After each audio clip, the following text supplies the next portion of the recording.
SARS-CoV-2 belongs to the family of coronaviruses, which are named for the crown-like spikes on their surfaces. SARS-CoV-2 can actually cause COVID-19, a contagious viral infection that mainly attacks your throat and lungs. So, what actually happens in your body when you contract the coronavirus? What exactly causes your body to develop pneumonia, and how would a vaccine work?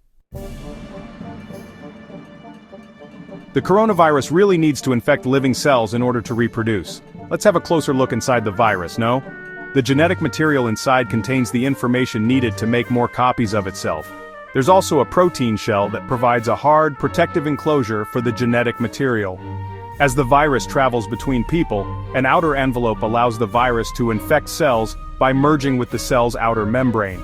Projecting from this envelope are spikes of protein molecules. Both a typical influenza virus and this new coronavirus use their spikes like a key to get inside a cell in your body, where it takes over the cell's internal machinery, repurposing it to build the components of new viruses. When an infected person talks, coughs, or sneezes, droplets carrying the virus may land in your mouth or nose, and then move into your lungs. Once inside your body, the virus comes in contact with cells in your throat, nose, or lungs. One spike on the virus inserts into a receptor molecule on your healthy cell membrane, kind of like a key in a lock. This action allows the virus to get inside your cell.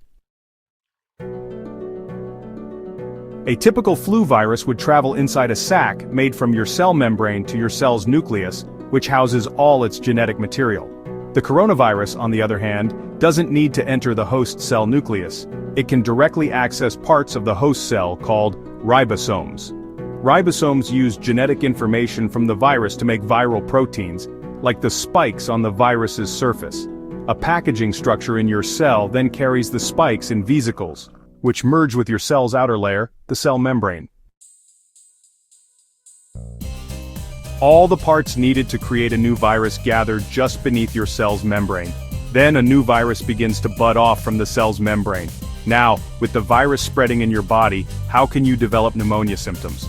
For this, we'll have to look into your lungs. Each lung has separate sections called lobes, normally.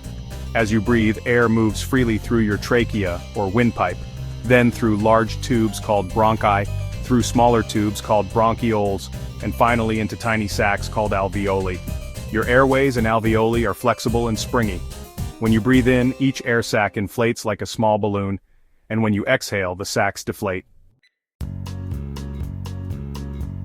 Small blood vessels called capillaries surround your alveoli. Oxygen from the air you breathe passes into your capillaries, and then carbon dioxide from your body passes out of your capillaries into your alveoli so that your lungs can get rid of it when you exhale. Your airways catch those germs in the mucus that lines your trachea, bronchi, and bronchioles.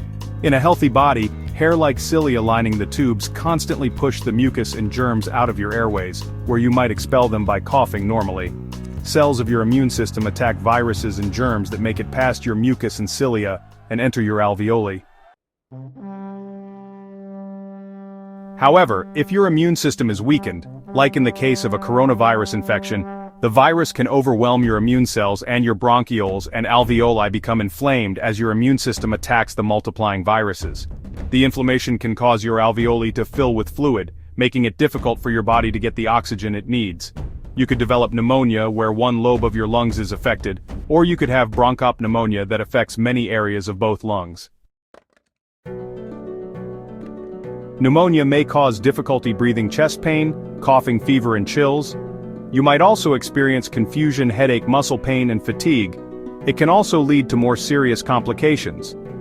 Respiratory failure happens when your breathing becomes so difficult that you need a machine called a ventilator to help you breathe. These are the machines that save lives, and medical device companies are currently ramping up production for them. Whether you would develop these symptoms depends on a lot of factors like your age and whether you already have an existing condition.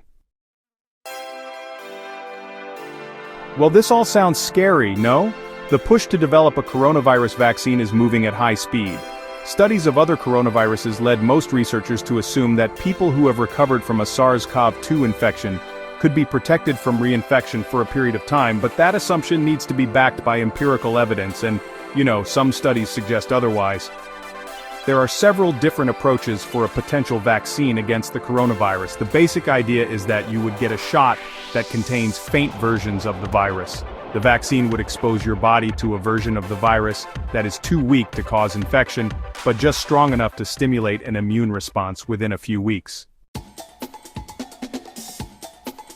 Cells in your immune system would make markers called antibodies, which would be specific for only the coronavirus or specifically its spike protein. Antibodies then attach to the virus and prevent it from attaching to your cells. Your immune system then responds to signals from the antibodies by consuming and destroying the clumps of viruses. If you then catch the real virus at a later stage, your body would recognize it and destroy it. In other words, your immune system is now primed. Collecting evidence on whether this will be possible, safe, and effective is part of what's taking researchers so long to develop a vaccine. It's a race against time to develop a vaccine amid a pandemic. Each step in vaccine development usually takes months, if not years. That Ebola vaccine broke records by being ready in 5 years. The hope here is to develop one for the new coronavirus in a record-breaking 12 to 18 months. Well, all this will take time. Stay home if you can to protect the most vulnerable. And don't forget to wash your hands for at least 20 seconds, and as often as possible. Now, what would happen if you didn't do that for an entire year? Well, that's a story for another video.